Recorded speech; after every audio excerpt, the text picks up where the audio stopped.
继续来看新竹县政府附近的光明六路甲县政出街这个路口，2个月前才因为新建案的时间出现着凹窟啦，结果离无到7米的所在，昨又搁出状况，讲是工地咧施工的时阵，无小心甲瓦斯管挖破去，瓦斯泄出来，这个时阵才知影代志大条，原来下骹全部拢互挖空了，赶紧甲路封起来抢修。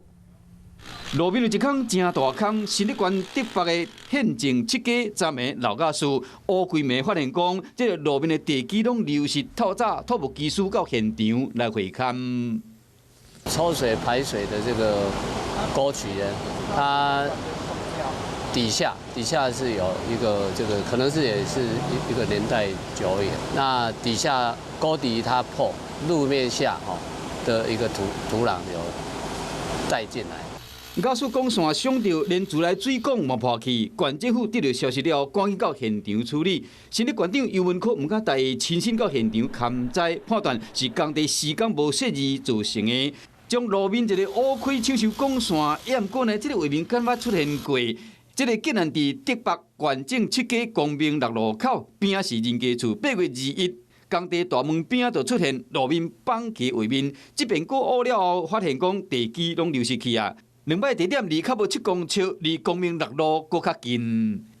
8月份发生代志时，建设公司承认讲有疏失，意思讲路基被冲歹去。后来进行灌浆补空，刷来维修自来水管甲瓦斯的管线，验过较无2个月，又搁发生第2摆，引起大家的质疑讲，到底敢有做好改善的措施？因为这是第2次了所以我们加重处罚，几层间各6万所以罚18万。那另外工地也是勒令停工